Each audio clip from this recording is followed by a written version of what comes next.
ही विकृत जी ह्या व्यक्तीचं वागणं आहे हे अनेक दिवस चाललं होतं. खरंच त्या पालकांचं कौतुक आणि त्या मुलीचं कौतुक ज्यांनी हिम्मत करून ही कंप्लेंट केली.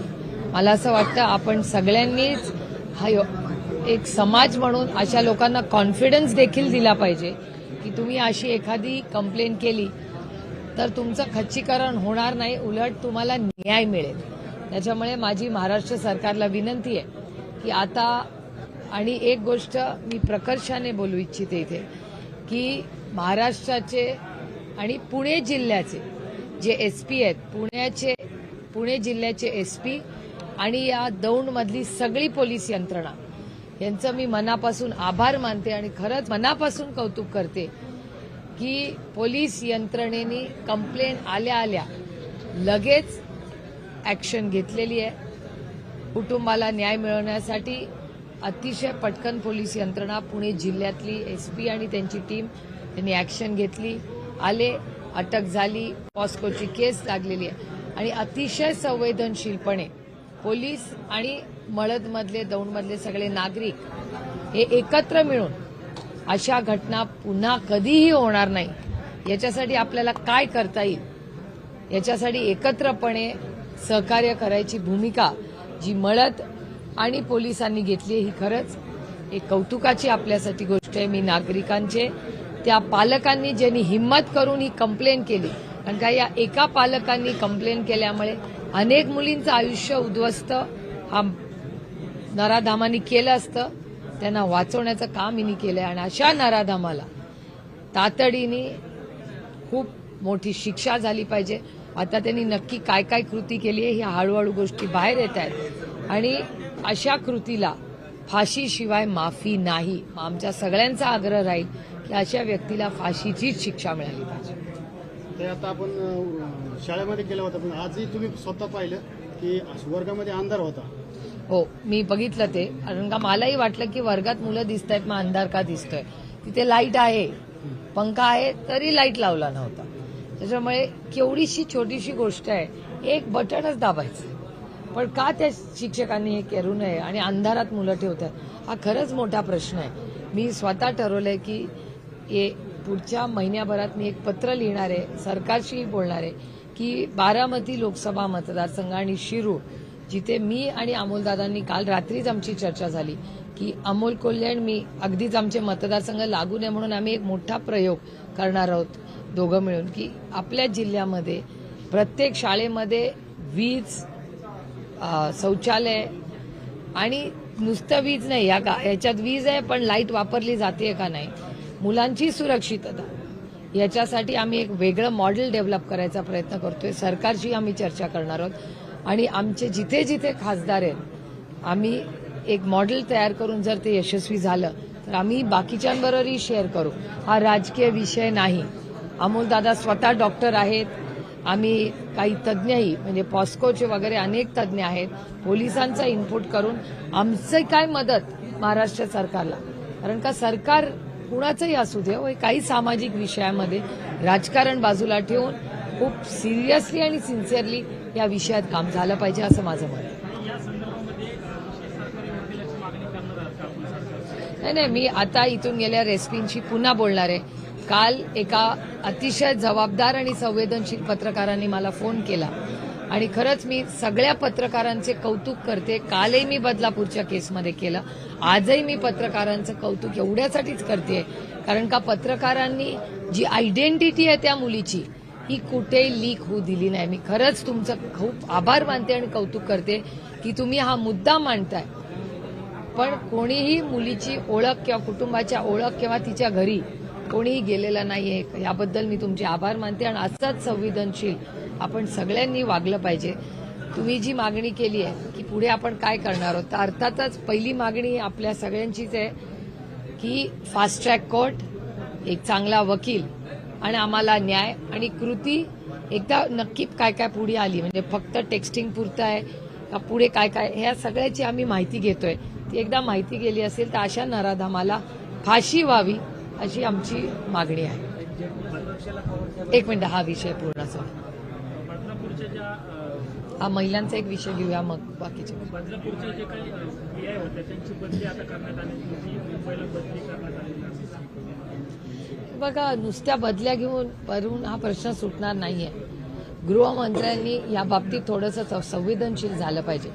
एकीकडे लाडकी लेक योजना करून तुम्ही 1500 रुपये वाटतायत, आनंदाची गोष्ट आहे. पण महिलांची भावना अशी आहे की आम्हाला तुमचे 1,500 रुपये नको, आम्ही 2,000 रुपये तुम्हाला देतो, पण आमच्या लेकी सुरक्षित ठेवा.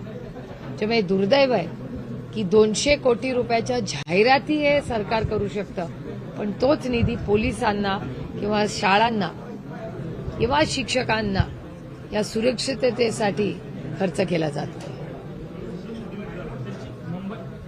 त्यांची मुंबईला कशी बदली होती याची माहिती काढायला लागेल की बदली का, नुसती बदली, आणि याची जबाबदारी मंत्र्यांनी स्वतः घेतली पाहिजे.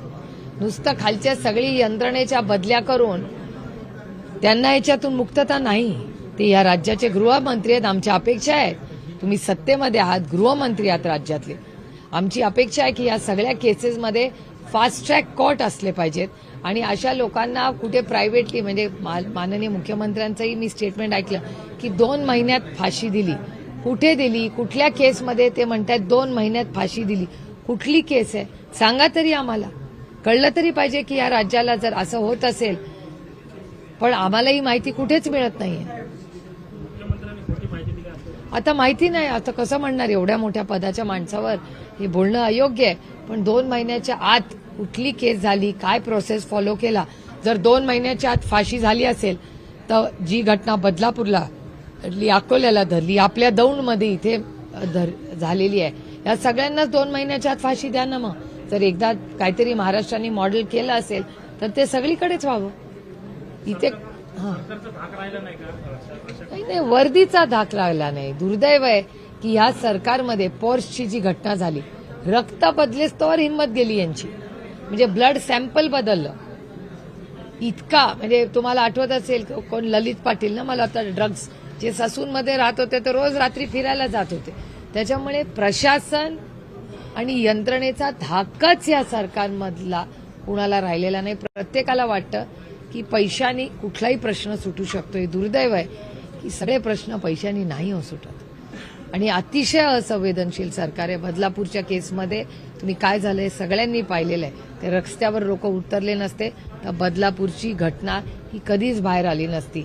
इथे मी म्हणजे मळदची घटना, हे इथले सगळे गावकरी, मळदकर, इथला स्थानिक मीडिया दौंडमधला आणि पोलीस प्रशासन या तिघांच्या खरंच मनापासून ज्या प्रयत्न केले त्याच्यामुळे मळदची घटना बाहेर आली. म्हणजे ह्या सगळ्यांना क्रेडिट जातं की एक सामाजिक परिवर्तन करण्यासाठी आपण सगळे समाज म्हणून एकत्र आलो तर खरंच हा समाज सुधारू शकतो. हे महाराष्ट्र सरकारला कधी कळणार हाच मोठा प्रश्न.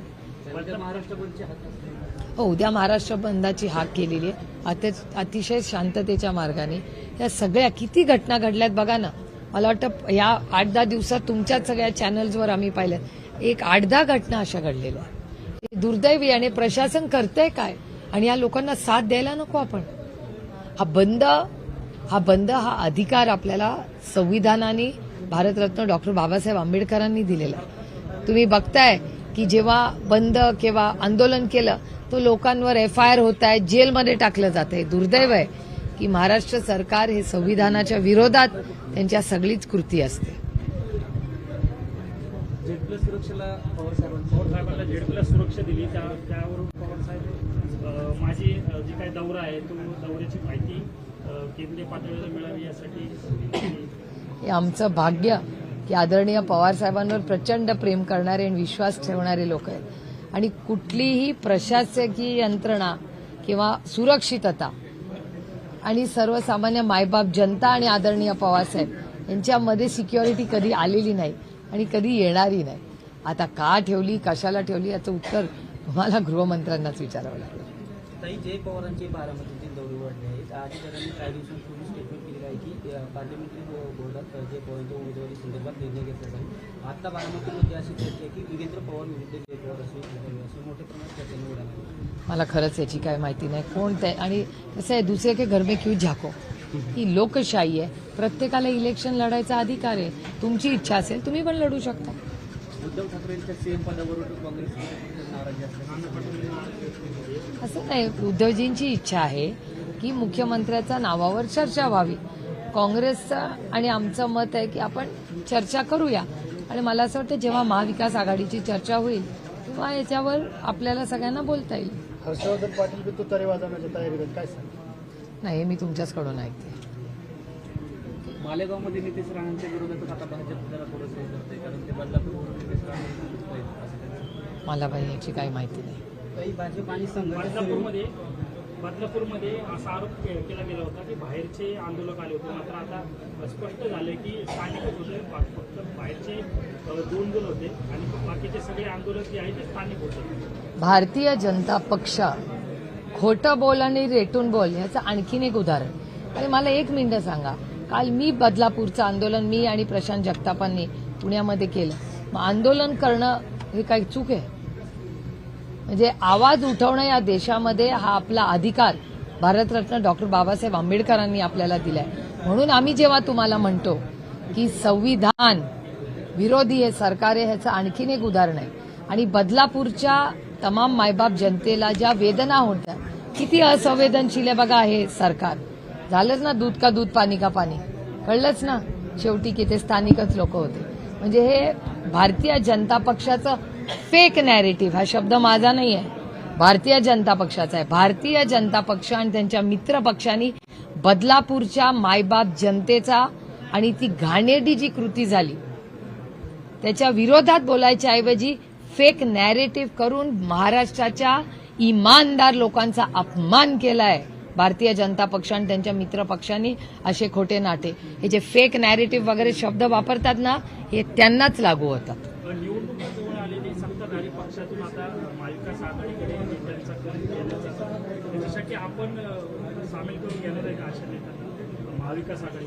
असं काही ठरलेलं नाही हो. ज्या समर्जित गाडगे विशेषतः समरजित गाडगेंचा मला विषय माहिती नाही की म्हणजे ते काय निर्णय घेणार आहे ते मला माहिती नाही.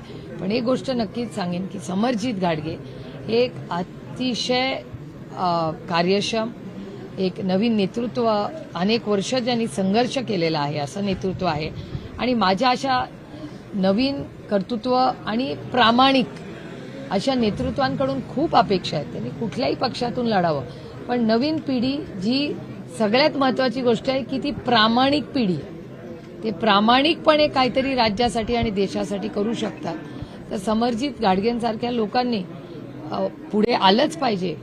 मग त्यांनी कुठलं चिन्ह घ्यायचं हा समरजित गाडगेंचा वैयक्तिक प्रश्न असेल. जातांमुळे अडचण होते, निर्माण होते महायुतीमध्ये, असं देखील आहे. त्याच्यामुळेच महाविकास आघाडीकडे नेते येत आहेत असं बोललं जाते. याची मला काही माहिती नाही, पण तुमच्या चॅनल आणि वर्तमानपत्रात RSS असेल किंवा बुचकेताई असतील वगैरे अशा घटना, आम्ही पुण्यामध्ये जे काळे झेंडे दाखवले वगैरे हे सगळं तुमच्याच चॅनलवर बघतो आम्ही.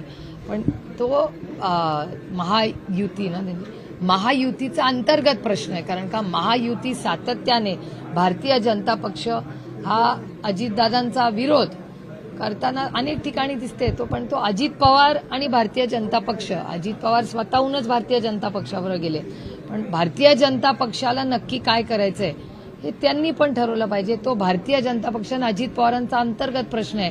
ते एकामेकाचा विरोध करायचा, काळे झेंडे दाखवायचे, काय करायचं तो त्यांचा अंतर्गत प्रश्न आहे. काही भाजप आणि संघाच्या सुरुवातीवर आता भारतीय जनता पार्टीच्या आमदारांचे भविष्य ठरणार आहे.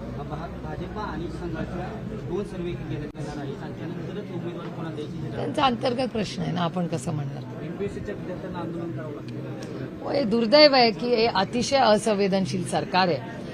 त्यावेळेस पुण्याला आंदोलन सुरू झालं, मीही स्वतः गेले होते. त्यानंतर रोहित पवार इथे फक्त जाऊन नाही आले, त्या दिवशी त्या मुलांबरोबर दिवसभर राहिले. म्हणजे मी सकाळी जेव्हा रोहितला फोन केला तो फुटपाथवर झोपला होता पुण्यामध्ये.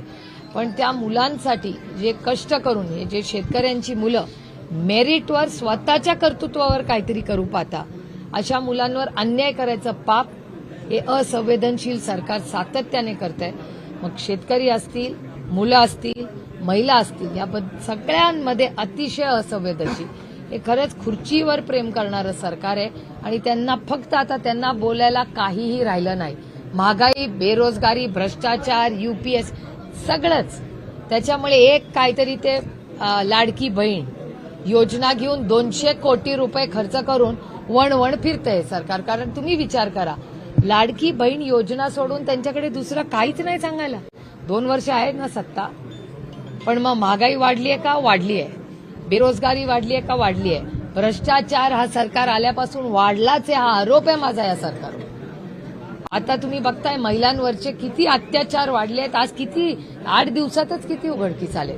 मग या आपणच ठरवायचं ना, आपण नागरिक आहोत आणि या महिलांच्या वेदना आपण ऐकल्या आहेत की 1,500 रुपये नको, आम्ही सरकारला 2,000 रुपये देतो, पण आमच्या लेकी सुरक्षित ठेवा.